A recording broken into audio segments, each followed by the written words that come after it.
I am not sorry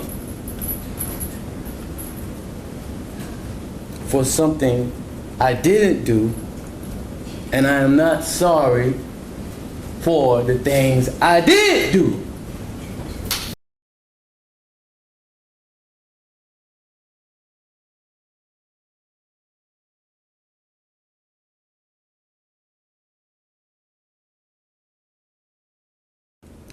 I am not sorry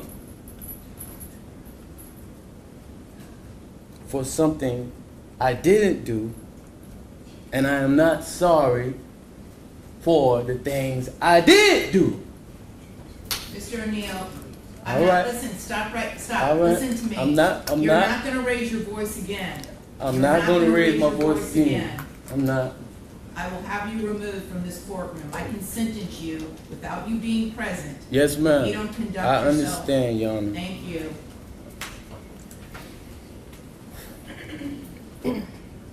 But I will say, I'm sorry for your loss. 19 years I've been at this job. I've seen human beings killed at the hands of others in every way imaginable. You name it, I've seen it. Shootings, stabbings, drownings, suffocatings, blown apart by cars in DUI manslaughter cases. Horrible things. This is the worst case I have ever seen as far as the facts go.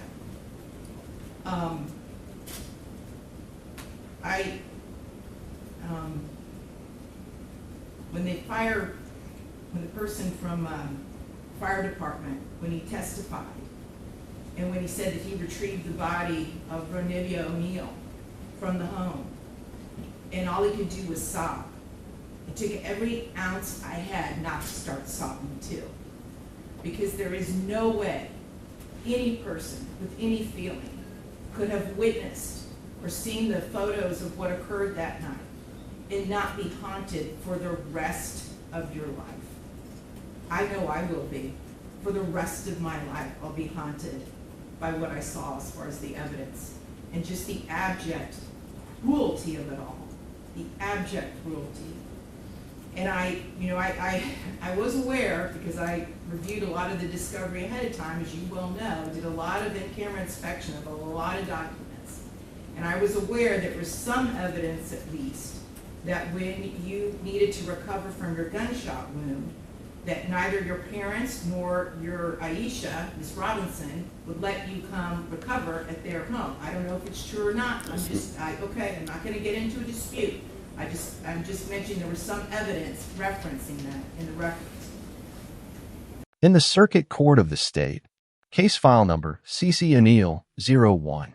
Today, we are looking into one of the most horrific and brutal cases in human history, the official criminal dossier of Ronnie O'Neill III. The accused, Ronnie O'Neill, a man who turned the very home that gave him shelter into a living hell. According to the shocking facts, magnets reading faith, love, and family hung on the kitchen refrigerator, but that night, it was left splattered with the blood of the innocent. An innocent young girl, Ronidya O'Neill, who suffered from physical and mental disabilities, was brutally slaughtered in her own bedroom, a room her mother had tried so hard to decorate like a princess's quarters. And then, the room was intentionally set on fire. Kenyatta Baron's final moments were captured on a recorded 911 Kala death scream, so haunting that even the presiding judge confessed it would stay with them for the rest of their life. Meanwhile, a key eyewitness, her young son little Ronnie, testified that all he could see during the attack were tears streaming down his sister's face. The court established devastating charges against Ronnie O'Neill, including first-degree murder, arson, and aggravated child abuse. In 19 years on the bench, the judge declared this the worst case of abject cruelty they had ever witnessed. And all I could think about, because I knew that Miss Baron was not with you romantically at the time. And I knew that she just, out of the goodness of her heart, let you come stay with her. And it is beyond tragic that that critical decision ended in so much horror for her and for her children. It is unspeakably cruel what happened as a result of that one decision. The way that Miss Baron died was horrific. And that 911 call, which captured truly all of it. You heard, and everyone who's heard that 911 call heard a death scream. If anybody ever wants to know what it sounds like before a human being dies, knowing that their death is imminent, that's exactly what it is. That was a death scream. We're going to see if it's true. But what happened to little Ronidya and to little Ronnie, but I'm going to focus on Ronidya, because she was special. And you could tell Miss Baron had done everything she could to create a beautiful home for her family. I noticed that the Ronidya's bedroom, before you set it on fire, you could tell she tried so hard to make her feel like a princess. Kenyatta did everything she could. And I noticed too in the kitchen, on the refrigerator, she put up magnets that said faith, love, family, hope. And then you know what else happened to that refrigerator during that night? It got splattered with blood all over it due to what happened. Little Ronidya, she couldn't scream, she couldn't run away, and she witnessed what you did to her mother as far as shooting her mother in the arm with the gunshot. She knew. And the horror that that child suffered. And she already had a life where she was born with challenges regarding her physical and her mental disabilities. But the pain and suffering that she suffered that night at your hands, unspeakable, absolutely unspeakable. And at the moment, that first time you struck her with that hatchet, and little Ronnie testified that all he could see was tears coming out of his sister's face. At that moment, that child knew. She knew she was being betrayed in the cruelest, most tragic and sorrowful way that a child could ever be betrayed. She was being betrayed by her parent, the one person that should be there to protect their children and love them and keep them from harm. And that was the last thing that child felt before she passed on from this earth, was your utter, cruel betrayal to her. And I read somewhere, and I don't know if it's true or not, I have no idea, but I read somewhere that souls pick their lives, and that they know exactly how difficult their lives are going to be before they enter into this world.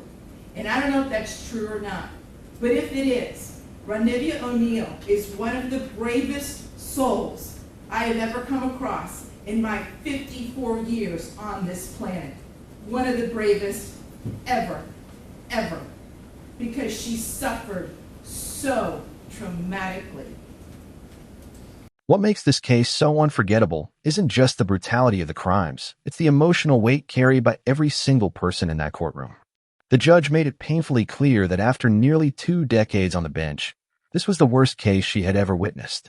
And listening to her describe the fear, suffering, and betrayal experienced by the victim shows why this sentencing struck such a deep emotional nerve nationwide. One of the most powerful moments came when the judge focused on the child victim, emphasizing that the person who should have protected her became the source of unimaginable terror instead. That contrast between trust and betrayal is what made this case especially horrifying in the eyes of the court. This wasn't just a legal judgment, it was a human reaction to extraordinary cruelty. The court's remarks highlighted not only the physical violence involved, but also the emotional devastation left behind for surviving family members, first responders, and everyone forced to relive the evidence during trial proceedings. Cases like this remind viewers why courtroom sentencing hearings can become so emotionally intense, especially when judges speak directly from years of experience handling violent crimes. Who do you think delivered the most powerful moment during this hearing? The judge, the testimony, or the defendant's own words? Let us know in the comments below. And if you found this case as shocking as we did, make sure to hit that like button, share your thoughts, and don't forget to subscribe for more jaw-dropping courtroom breakdowns and true crime analysis.